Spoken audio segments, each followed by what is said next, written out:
sakit sekarang untuk berkaitan dengan standar pengendalian infeksi ya, sudah tidak pakai biasanya ini ya, lebih pakai yang kohesif yang warna putih.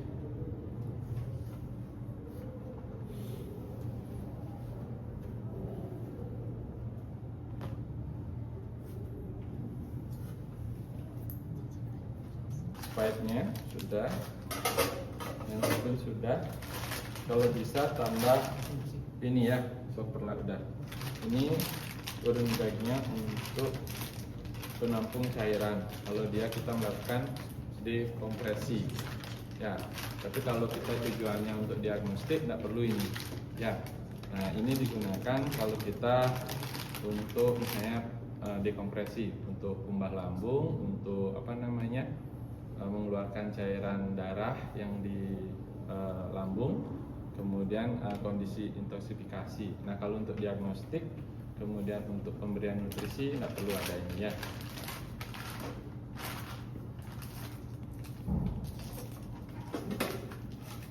Oke, kemudian perla dan bengkok ya. Oke, kalau sudah lengkap semua, nah sebelum masang ya mungkin saya review sedikit ya. Kita masukkan dari hidung ya. Nah adik-adik sudah paham anatomi ya, hidung, kemudian ada paring, kemudian ada esofagus, kemudian ada lambung.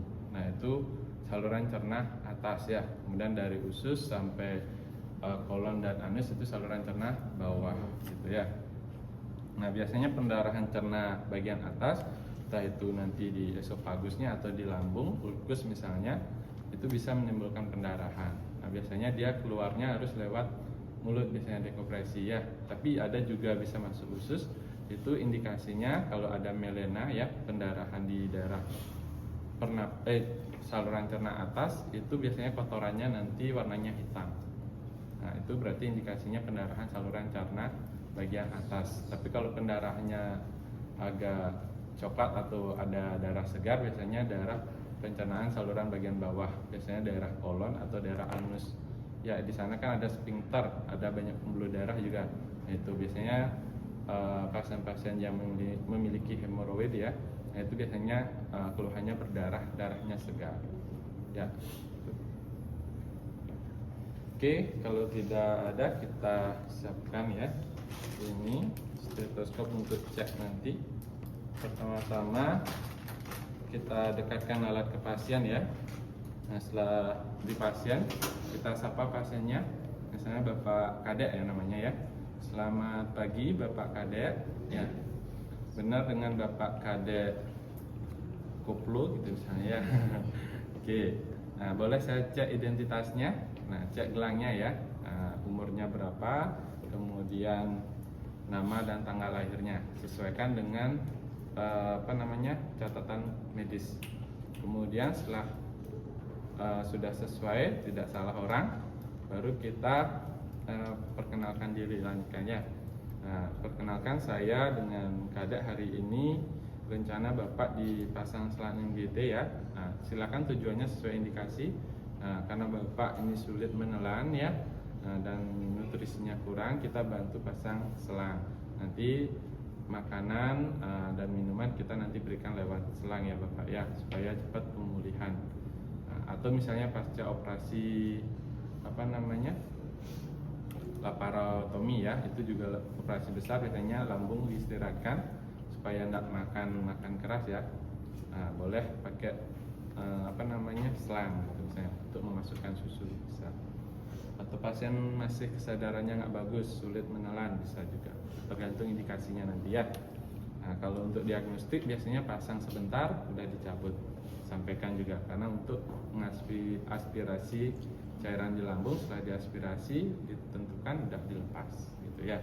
Nah kalau yang dekompresi baru lama nanti pemasangannya ya, sama yang nutrisi sama dekompresi lambung lah, itu lama nanti dipasang.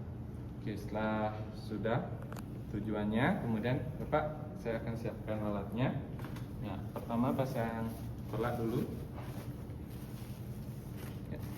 Kalau pasiennya mau tiduran boleh ya, tapi lebih enak biasanya posisinya supinasi ya, jadi terlentang, lebih enak daripada dia semi polar.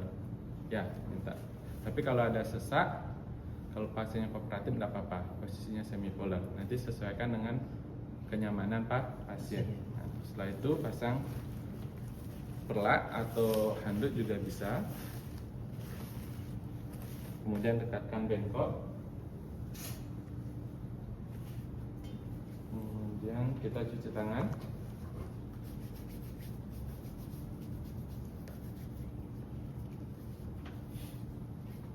Pakai sarung tangan ya.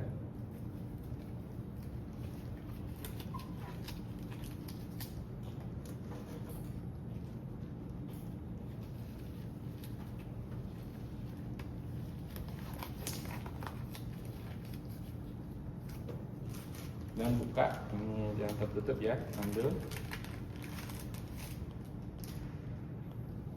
Nah, sebelum pasang kita ukur dulu ya.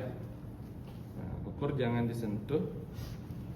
Nah, kita pakai misalnya ke telinga dulu ya, cari PX-nya, posesus hypoideus, jadi ujung lambungnya.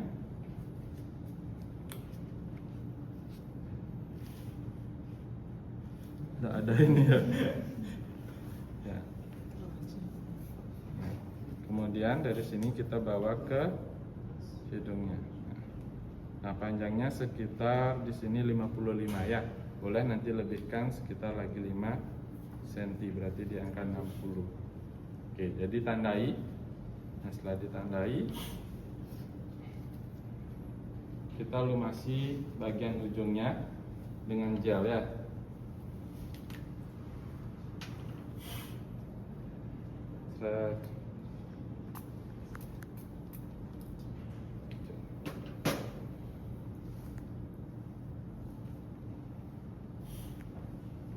Nah, kalau pasiennya pertama kali bisa juga tanyakan.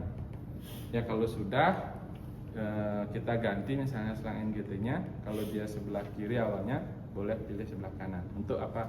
Tadi mencegah komplikasi ya, mengurangi terjadinya iritasi daerah hidung, pendarahan juga karena sering mungkin digesekkan ya. Nah, oke, kalau pertama kali kita bebas milih. Nah, kalau pasiennya supin, boleh pasiennya agak mendongak sedikit dulu. Kemudian kalau penurunan kesadaran bisa dibuka ya. Nah, kalau pasiennya kooperatif masih sadar, anjurkan untuk menelan. Bapak nanti saya masukkan pelan-pelan sambil menelan Pak ya. Nah, ditelan.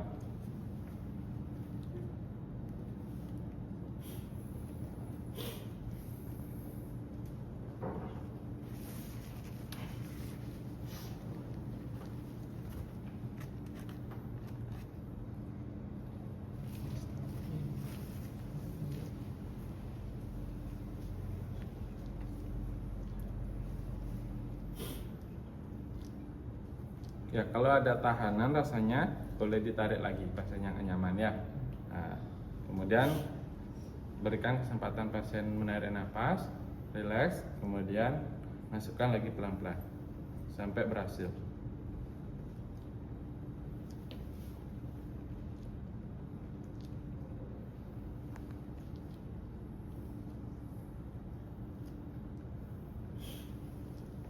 Lebih gampang biasanya pasiennya sadar ya, karena bisa nelan.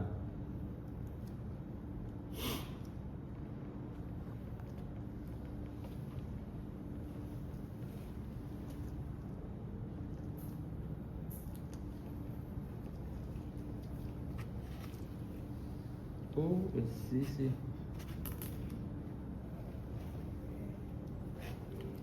Mana ini ya?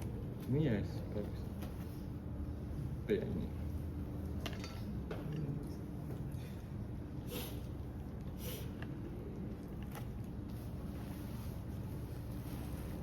Ini untuk paru apa untuk esofagus? Kalau dari anatominya esofagusnya ya. Oh ini di sini. Jadi, nah dalam memasang itu jangan ragu-ragu adik-adik ya.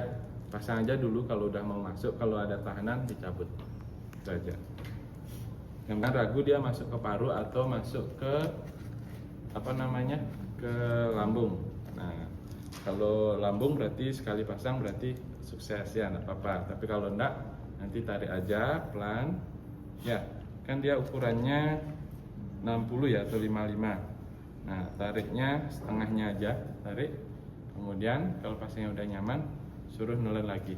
Baru nanti, misalnya kalau masuk ke paru ya, kita akan tes nanti nggak masuk dia. Nah, tarik aja setengah.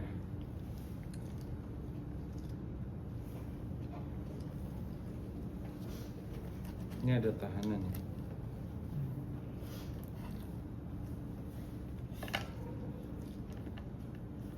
ya. Kendalanya memang pantum itu adalah dia enggak ada lubrikan ya di saluran esopagusnya sehingga tertahan. Kalau orang atau manusia itu esofagus kan pasti berair terus ya, sama trakea juga berlenjer dia terus, jadi lebih gampang masuknya. Nah, anggap ini sudah masuk ya. Oke, sudah masuk. Setelah masuk kita tes dulu ya.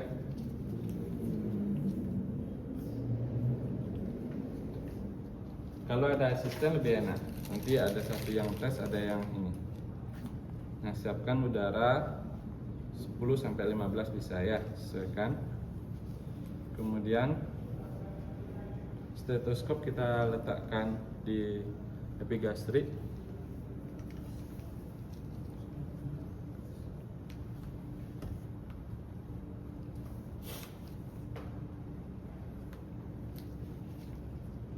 Sambil nah, sudah masuk, jadi kita harus ditekan, didorong supaya terdengar tuh gitu ya, atau bus gitu.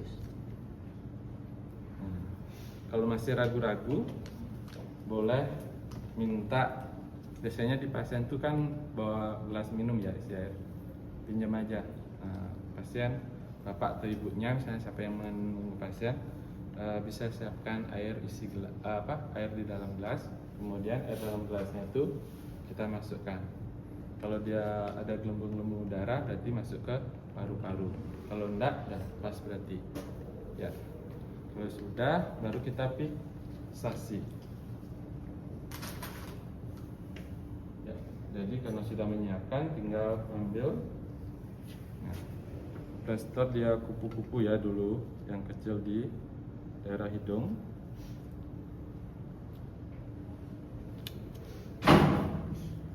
Ya. Kemudian kita juga fiksasi di daerah pipi supaya nggak mudah lepas.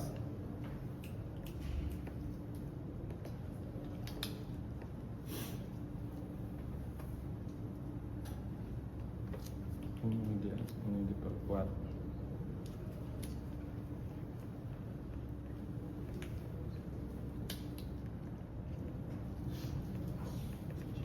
Nah, ini boleh kalau dia untuk nutrisi boleh pakai spade untuk fiksasinya. Misalnya oke ya. Atau untuk kalau tes diagnostik kan sekali ini ya, ambil, setelah ambil lepas. Udah. Kecuali ada beberapa tes diagnostik yang berulang. Ya, baru dipertahankan. Oke. Kemudian biasanya pakai spade untuk fiksasi kalau dia untuk nutrisi. Kalau dia untuk dekompresi, hubungkan dia dengan teman-temannya.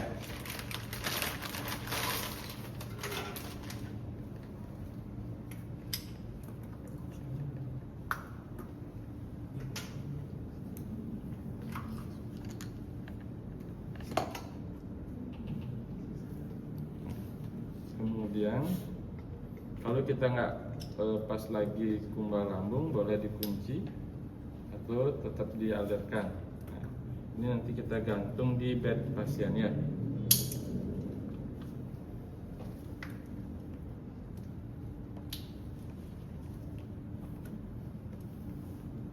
Ya, boleh gantung biar nggak di bawah dia. Oke, itu. Oke, sudah selesai. Nah, sudah selesai. Kita terminasi, kita akhiri. Bapak atau Ibu, ya, tindakan sudah selesai. Terima kasih. atas kerjasama yang baik ya. Nah, saya tinggalkan, nanti ada keluhan boleh panggil kami lagi ya. Oke, kita rapikan.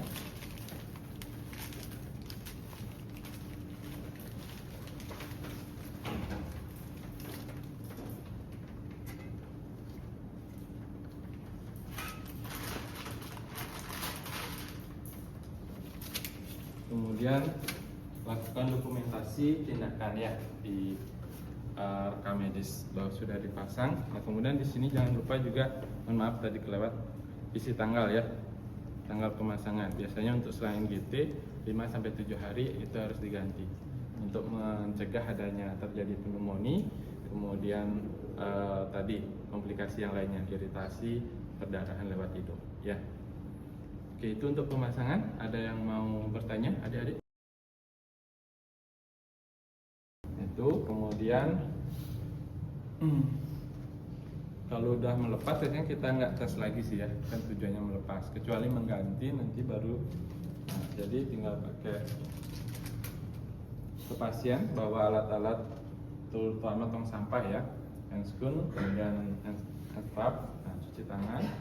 Nah, kemudian tetap ya sapa pasiennya, selamat siang ya, perkenalkan saya Kadek ya, saya hari ini rencana membuka selang NGT atau selang selang, kalau ke pasien biasanya saya nggak pakai selang NGT ya, selang makanan. Nah, selang makanan atau selang untuk cuci lambungnya, nah itu ya bahasa ke awam. Kemudian karena kondisi bapak atau ibu sudah membaik sehingga ini harus dibuka. Nah, kemudian rencana juga akan ada rencana pulang gitu ya, sehingga supaya tidak repot lagi di rumah. Nanti habis selang dibuka, bapak atau ibunya belajar untuk mulai makan misalnya ya lewat mulut gitu ya. Oke, ada pertanyaan bapak atau ibu? Oke, kalau tidak saya persiapkan dulu. Nah, kita mulai. Bapak mau posisinya tiduran atau tetap seperti ini gitu ya. Oke, misalnya kalau dia posisi semipolar ya, pasien kan rata-rata gangguan cerna atau gangguan makan, dia senangnya agak, kalau udah lama di rumah sakit tempat tidurnya naik ya. Jadi kalau diminta pasiennya direbahkan, kita rubah dulu posisi tidurnya ya. Oke, kemudian setelah itu pasang perlak juga sama bengkoknya. Ini untuk menghindari pakaian pasien terkena cairan ya. Oke. Cuci tangan, kemudian pakai handscoon kembali.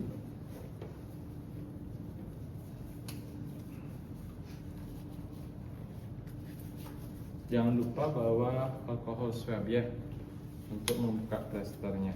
Nah, di sini kebetulan ada, anggap aja ada ya. Saya pakai tisu deh.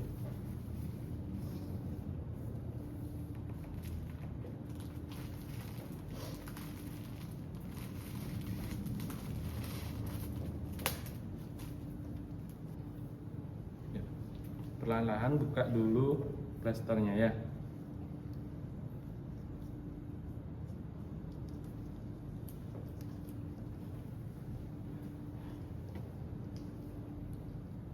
Plaster yang di sini juga, kemudian yang di hidung tadi.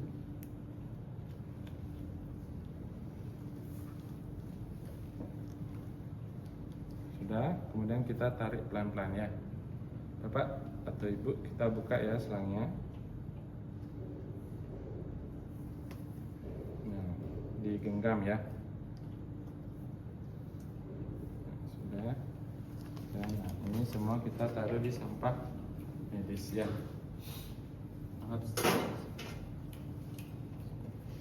Dan rapikan.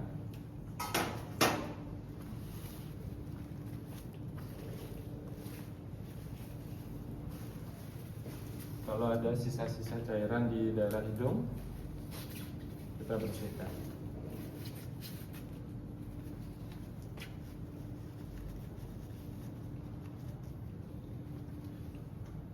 Baik Bapak atau Ibu, tindakan sudah selesai, terima kasih. Nanti saya ingatkan untuk belajar makan ya lewat mulut pelan-pelan, pakai air dulu, setelah itu makanan lembek. Nah, kemudian nanti kalau sudah terbiasa baru lebih padat ya.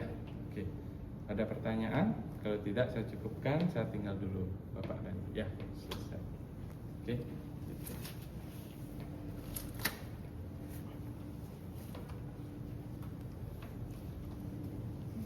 Ada pertanyaan sampai di sini? Ya.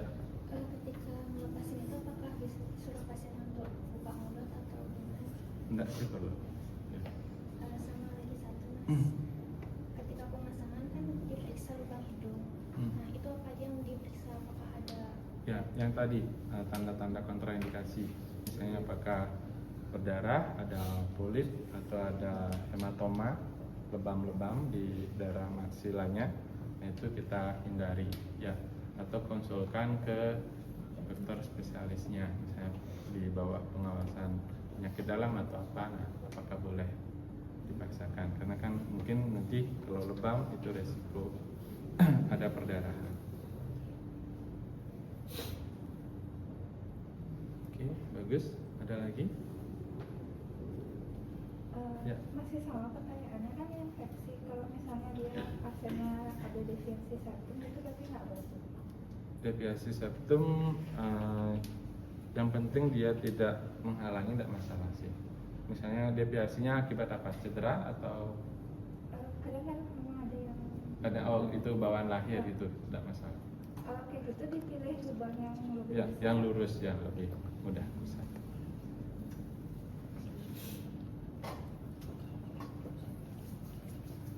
Kalau tidak, kalau adik-adik mau mencoba boleh. Ya, silakan latihan. Nah, untuk keterampilan semakin sering dilatih